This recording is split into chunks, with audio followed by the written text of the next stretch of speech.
नमस्कार दोस्तों, स्वागत है आपका हमारे चैनल पर। अगर आप ईसीएसएस कार्ड धारक हैं और अपने परिवार में किसी नए सदस्य को डिपेंडेंट के तौर पर ऐड कराना चाहते हैं, चाहे अभी शादी हुई हो, बच्चा हुआ हो या अपने माता पिता को कार्ड पर लाना हो, तो आज हम पूरी प्रोसेस को, जरूरी डॉक्यूमेंट्स और एलिजिबिलिटी रूल्स को विस्तार से समझेंगे। यहीं पर ज्यादातर एप्लीकेशन से रिजेक्ट हो जाती हैं, दस्तावेजों की कमी से नहीं, बल्कि लोग यह मान लेते कि उनके फैमिली मेंबर यहाँ पर एलिजिबल है, जबकि नियम कुछ और ही कहते हैं। स्पाउस यानी पति या पत्नी को बिना किसी उम्र सीमा के जोड़ा जा सकता है, बस वैध मैरिज सर्टिफिकेट चाहिए। बेटे को 25 साल की उम्र, नौकरी लगने या शादी होने तक, जो भी पहले हो तब तक जोड़ा जा सकता है। ध्यान देने वाली बात यह है, यह कट ऑफ 25 साल होती है, 27 नहीं, जो अक्सर गलत बताया जाता है। अविवाहित बेटी को बिना किसी उम्र सीमा के जोड़ा जा सकता है, बशर्ते उनकी इनकम 9,000 रुपए प्रति माह से कम हो। माता पिता को किसी भी उम्र में जोड़ा जा सकता है, लेकिन उनकी कंबाइंड इनकम 9,000 रुपए प्रति माह से कम होनी चाहिए और उन्हें ईएसएम के साथ रहना जरूरी है।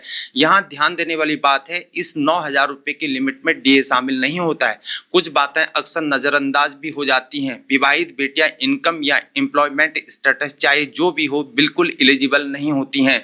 उनका कवर उनके पति की स्कीम से होता है। नौकरी करने वाले बेटे की एलिजिबिलिटी नौकरी लगते ही खत्म हो जाती है, चाहे उम्र 25 से कम ही क्यों ना हो। आपके स्पाउस के पेरेंट्स भी परमिटेड नहीं है, सिर्फ आपके अपने माता पिता ही एलिजिबल हैं और स्टेप पेरेंट्स को भी साफ तौर पर बाहर रखा गया है। स्पाउस को जोड़ने के लिए चाहिए होती है मैरिज सर्टिफिकेट, चाहे रजिस्टर्ड हो या रिलीजियस हो, दोनों यहाँ पर मान्य होते हैं। स्पाउस का आधार कार्ड, 2 पासपोर्ट साइज फोटो और आपका मौजूदा ईसीएसएस कार्ड का नंबर। बच्चों को जोड़ने के लिए बर्थ सर्टिफिकेट, अगर वो अभी स्टूडेंट है तो स्कूल या कॉलेज का बोनाफाइड सर्टिफिकेट।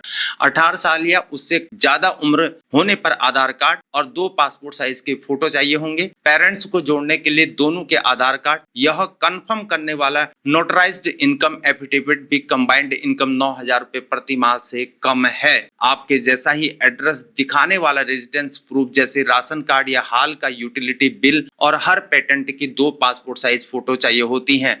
सबसे पहले अपने डिपेंडेंट टाइप के लिए सभी डॉक्यूमेंट्स की सेल्फ अटेस्टेड कॉपी को बनवाना है, फिर अपने नजदीकी ईसीएसएस रीजनल सेंटर पर जाना है। ecss.gov.in पर भी मिल जाएगा। ओरिजिनल और कॉपी दोनों साथ में रखना है, क्योंकि वेरिफिकेशन के लिए ओरिजिनल भी चाहिए होते हैं। डिपेंडेंट एडिशन फॉर्म को भरना है, जो काउंटर पर मिलेगा। वेबसाइट से पहले भी आप डाउनलोड कर सकते हैं। सबमिट करके एक्नॉलेजमेंट रिसीव को लेना ना भूलें, यही आपके सबमिशन का प्रूफ होता है। इसके बाद 15 से या 30 दिन का इंतजार करना है, जब तक कार्ड ने डिपेंडेंट के साथ अपडेट ना हो जाए। डिपेंडेंट जोड़ना एक बार का काम नहीं है। ईसीएसएस समय समय पर यहाँ पर एलिजिबिलिटी की रीवैलिडेशन को मांगता है। यह वैलिडेशन साइकिल में 2025 से 12 महीने से बढ़ाकर 15 महीने अब कर दी गई है।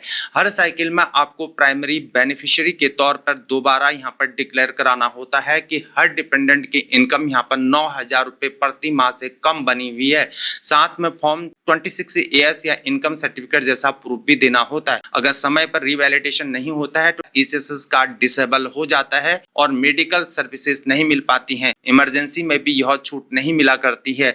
हालांकि एल्डरली बेनिफिशियरीज और differently abled dependents one time validation के बाद लाइफ टाइम एग्जेप्शन के लिए एलिजिबल हो सकते हैं। तो क्या शादी के तुरंत बाद स्पाउस को ऐड किया जा सकता है? बिल्कुल किया जा सकता है, और मैरिज सर्टिफिकेट मिलते ही आपको कर लेना चाहिए, वरना स्पाउस को ईसीएसएस बेनिफिट्स नहीं मिलेंगे। अगर बेटे को अभी नौकरी लगी है तो क्या हटवाना होगा? टेक्निकली हाँ, उम्र चाहे जो हो, नौकरी करने वाला बेटा एलिजिबल नहीं रहता है।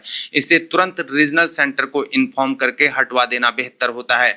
अगर पेरेंट्स दूसरे शहर में रहते हैं तो यह मुश्किल केस है, क्योंकि होली डिपेंडेंट कंडीशन में पेरेंट्स का ईएसएम के साथ रहना जरूरी है। फिर भी अपनी स्पेसिफिक स्थिति रीजनल सेंटर के सामने जरूर रखना है। कुछ मामलों में एक्सेप्शन मिल सकता है। मेरे दोस्तों, यह थी ईसीएसएस में डिपेंडेंट ऐड करने की पूरी प्रोसेस। सही डॉक्यूमेंट्स के साथ अपने नजदीकी रीजनल सेंटर पर जाना है और समय पर एनुअल वैलिडेशन को करवाना भी नहीं भूलना है। जानकारी अगर पसंद आई तो वीडियो को लाइक करें, चैनल को सब्सक्राइब करें और कमेंट में अपने सवालों को जरूर पूछें। अगर आप हमें फेसबुक में देख रहे हैं तो सरकारी वेलफेयर पेज को जरूर फॉलो करें और सभी के पास इस वीडियो को ज्यादा से ज्यादा शेयर करें। मैं हूं हीरा परिहार। जय हिंद, भारत माता की जय।